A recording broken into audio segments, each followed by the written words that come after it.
मजाक मजाक में शुरू की गई कॉकरोच जनता पार्टी के 6 मिलियन से ज्यादा फॉलोअर्स हो गए इंस्टाग्राम पर सिर्फ 2 दिन के अंदर अंदर। कुछ लोगों को ये बात हजम नहीं हो रही कि ये कैसे हो सकता है। पक्का इसके पीछे कोई ना कोई बड़ी ताकत होगी, कोई डीप स्टेट, कोई ना कोई पॉलिटिकल पार्टी से अंडरग्राउंड सपोर्ट कर रही होगी। लेकिन मैं कहना चाहूंगा जरा सोचिए, अगर देश के बेरोजगार युवाओं और एक्टिविस्ट्स की तुलना कॉकरोच यानी तिलचट्टों से की जाए।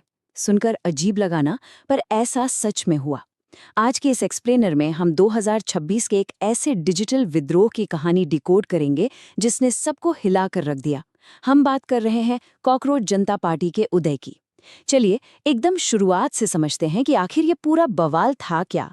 सेक्शन 1, द कैटलिस्ट, यानी वो चिंगारी जिसने इस पूरे विवाद को जन्म दिया। कहानी शुरू होती है 15 मई 2026 से। तो हुआ यूं कि सुप्रीम कोर्ट में फर्जी लॉ डिग्री से जुड़ा एक मामला चल रहा था। इसी सामान्य सी सुनवाई के दौरान chief justice of India Suryakant ji के मुंह से एक ऐसा बयान निकला जिसने पूरे देश का ध्यान खींच लिया। उनके सटीक शब्द थे, कुछ युवा कॉकरोच की तरह हैं जिन्हें कोई रोजगार नहीं मिलता और पेशे में कोई जगह नहीं होती। बस यही वो बयान था जिसने आग में घी का काम किया, और देखते ही देखते ये एक बड़ी बहस का मुद्दा बन गया। दरअसल उसी सुनवाई में सीजेआई ने अपनी गहरी निराशा भी जाहिर की थी। उनका असल निशाना वो लोग थे जिनका कोई मजबूत संस्थागत आधार नहीं है, जैसे कुछ आटिया एक्टिविस्ट्स और मीडिया से जुड़े लोग। कोर्ट का कहना था कि ये लोग सोशल मीडिया का इस्तेमाल करके बिना किसी ठोस वजह के हर किसी पर हमला करना शुरू कर देते हैं। अब देखिए, विवाद बढ़ता देख ठीक अगले ही दिन एक स्पष्टीकरण भी जारी किया गया। सीजेआई ने साफ किया कि उनका मतलब सिर्फ उन लोगों से था जो फर्जी डिग्री लेकर बैठे हैं। उन्होंने ऐसे लोगों को परजीवी यानी पैरासाइट्स कहा, जो मीडिया और दूसरे प्रतिष्ठित पेशों में घुसपैठ कर चुके हैं। खैर, सफाई तो आ गई, लेकिन तब तक तीर कमान से निकल चुका था और इंटरनेट पर एक नया ही तूफान खड़ा हो गया था। Section 2, the rise of the CJP. अब यहाँ से कहानी एक बहुत ही दिलचस्प मोड़ लेती है। जिन युवाओं को लगा कि उन्हें टारगेट किया गया है, उन्होंने सिर्फ आहत होकर बैठने के बजाय संगठित होने का फैसला किया। चीजें कितनी तेजी से बदली, जरा इस टाइमलाइन पर नजर डालिए। 15 मई को बयान आता है। ठीक अगले दिन 16 मई को digital creator Abhijit Dipke cockroach जनता पार्टी यानी सीजेपी की घोषणा कर देते हैं। और मजे की बात देखिए, महज 48 घंटों में यानी 17 मई तक पार्टी 25,000 सदस्यों का आंकड़ा भी पार कर लेती है। इस पार्टी का अंदाज एकदम हटके था। लॉन्च के समय जानबूझकर एक बहुत ही कैजुअल और सटायरिकल टोन रखा गया। इनकी ऑफिशियल वेबसाइट की टैगलाइन ही देख लीजिए, आलसी और बेरोजगारों की आवाज। व्यंग्य को एक बहुत ही धारदार हथियार की तरह इस्तेमाल किया गया था। और ये सटायर ने सच में काम किया। 25,000, जी हाँ, 25,000 से ज्यादा लोग कुछ ही दिनों के भीतर आधिकारिक तौर पर इस पार्टी से जुड़ गए। ये कोई छोटा नंबर नहीं है, यह साफ तौर पर इस डिजिटल लहर की ताकत को दिखाता है। इनकी विचारधारा यानी आइडियोलॉजी भी सुन लीजिए। सीजेपी खुद को सेक्युलर, सोशलिस्ट, डेमोक्रेटिक और लेजी बताती है। मतलब भारतीय संविधान के गंभीर मूल्यों के साथ इंटरनेट के ह्यूमर का एक ऐसा जबरदस्त कॉम्बिनेशन जो सीधा लोगों से कनेक्ट कर गया। Section 3, reclaiming the label. समाजशास्त्र में एक कॉन्सेप्ट होता है, रीक्लेमिंग द लेबल।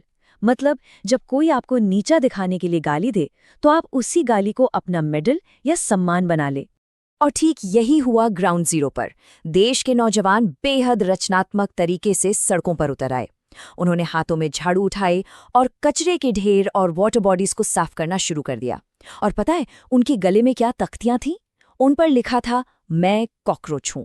एकदम कंस्ट्रक्टिव और शांतिपूर्ण विरोध। देखते ही देखते ये डिजिटल मूवमेंट असल दुनिया का एक बड़ा मुद्दा बन गया। 17 मई 2026 को सांसद महुआ मोइत्रा ने तो पब्लिकली कह दिया कि वो भी सीजेपी में शामिल होना चाहेंगी। इसके साथ ही माध्यम जैसे एडवोकेसी संगठनों ने भी इस मूवमेंट को अपना फुल सपोर्ट दे दिया। Section 4, the 5 point manifesto. अब जो मैं आपको बताने जा रहा हूं वो बहुत ही दिलचस्प है। अगर आपको लग रहा था कि ये सिर्फ एक सोशल मीडिया प्रैंक है, तो जरा रुकिए। इस तथाकथित व्यंग्यात्मक पार्टी ने बाकायदा अपना एक 5 पॉइंट मैनिफेस्टो जारी किया और इनकी मांगें बेहद गंभीर हैं। चलिए बिल्कुल न्यूट्रली देखते हैं कि इनका एजेंडा क्या है। पहला, न्यायपालिका से मांग, रिटायरमेंट के बाद किसी भी चीफ जस्टिस को राज्यसभा की सीट न मिले। दूसरा, चुनाव आयोग के लिए अगर वोटर्स के नाम डिलीट किए गए तो चीफ इलेक्शन कमिश्नर को अरेस्ट किया जाए। तीसरा, संसद और कैबिनेट में महिलाओं को सीधा 50% आरक्षण मिले। चौथा, बड़े कॉरपोरेट्स के मीडिया लाइसेंस रद्द हों। और पांचवां, दलबदल करने वाले नेताओं पर 20 साल का चुनाव लड़ने का बैन लगे। आप देख सकते हैं ये मुद्दे हमारे सिस्टम पर कितने तीखे सवाल खड़े करते हैं। Section 5, the deeper meaning. आखिर गहराई में जाने पर इस पूरी घटना का व्यापक अर्थ क्या है? एक शब्द ने इतना बड़ा तूफान क्यों खड़ा कर दिया? इसको समझने के लिए इतिहास के पन्ने पलटने होंगे। न्यूज़ आउटलेट द वायर ने इसकी एक बहुत ही गहरी ऐतिहासिक तुलना की है। 1994 के रवांडा नरसंहार में तुत्सी आबादी के खिलाफ इनेंजी शब्द का योजनाबद्ध तरीके से इस्तेमाल किया गया था, जिसका मतलब होता है कॉकरोच। इतिहास गवाह है कि जब जब किसी आबादी को कॉकरोच या कीड़ा मकोड़ा कहकर डीह्यूमनाइज किया गया है, उसके परिणाम बहुत भयानक हुए हैं। पर यहाँ हमें दोनों पक्षों के नजरिए को संतुलित रूप से देखना होगा।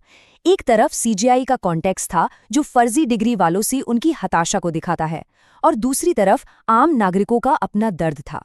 भारत में युवा बेरोजगारी एक बहुत बड़ी सच्चाई है और आरटीआई जैसे अधिकार उनके लिए बहुत अहम है। इसीलिए लाखों बेरोजगार युवाओं को लगा कि यह शब्द सीधे उनके आत्मसम्मान पर एक हमला है। तो कुल मिलाकर बात यह है कि कॉकरोच जनता पार्टी सिर्फ एक मीम या इंटरनेट ट्रेंड नहीं है। ये बेरोजगारी की असली चिंता, गुस्से और बड़े बड़े संस्थाओं से सम्मान की उम्मीद टूटने की वजह से उपजा एक डिजिटल विद्रोह है।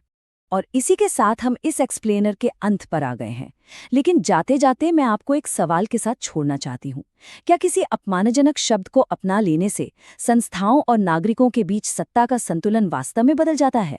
सोचिएगा जरूर, क्योंकि ये एक ऐसा प्रश्न है जो भविष्य के आंदोलनों की पूरी दिशा तय कर सकता है।